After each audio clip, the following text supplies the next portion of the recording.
Ayan guys, mainit ng ating kawali guys. So, mag-start na tayo sa pag-isa guys.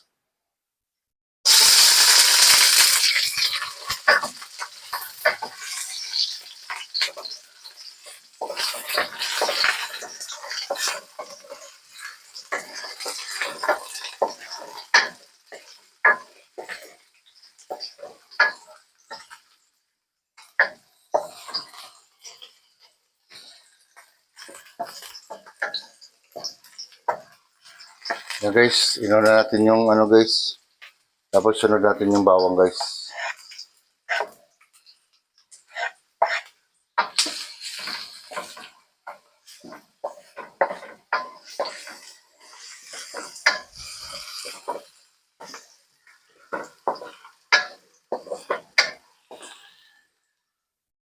Then sunod natin guys yung kamatis.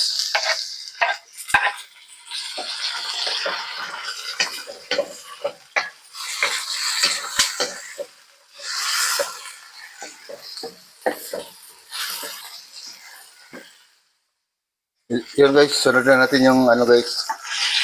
Yung ating karne.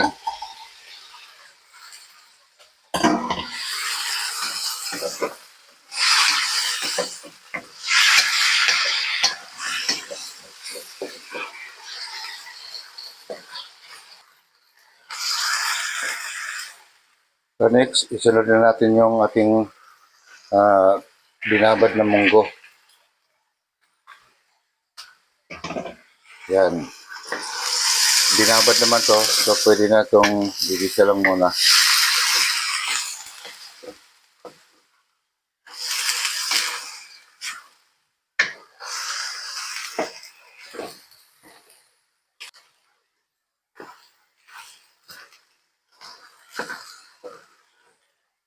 So guys, lagyan natin ng paminta guys.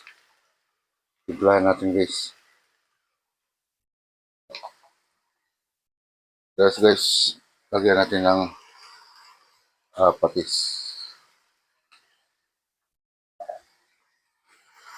So ihalo muna natin ulit.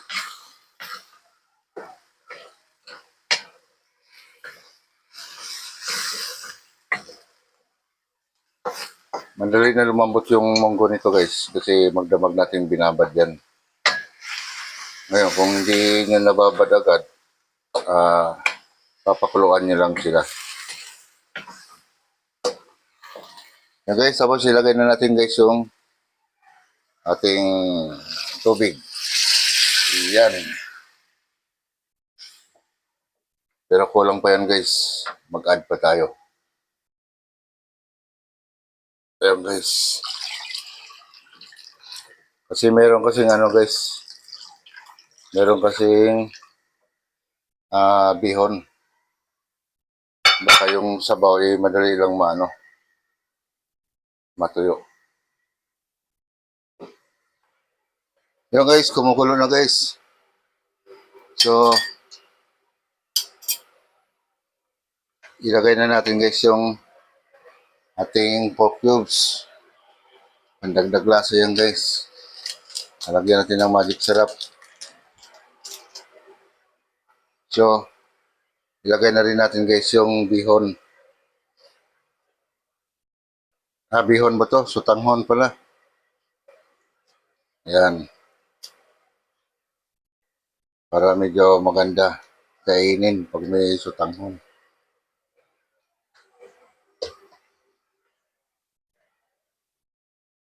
So, ilagay na rin natin guys yung chicharon.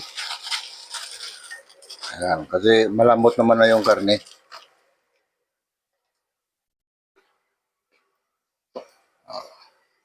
Tapos lagay na rin natin yung green chili. May malunggay tayo pero mamaya na yon. Ayan guys, iharang muna natin to, takpan kasi maliit lang yung pantakip ko. Ayun guys, buksan na natin guys. Medyo okay na yan guys. So ilagay na natin guys yung pinaka last natin guys. Yung malunggay. Yan.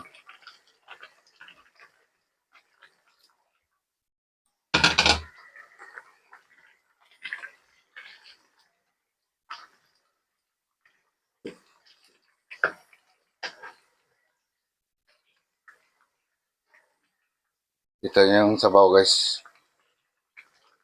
Marami kanina yan pero ngayon parang pakunti na kasi sinisip-sip ng chicharon at ng sutanghon. Ayan guys,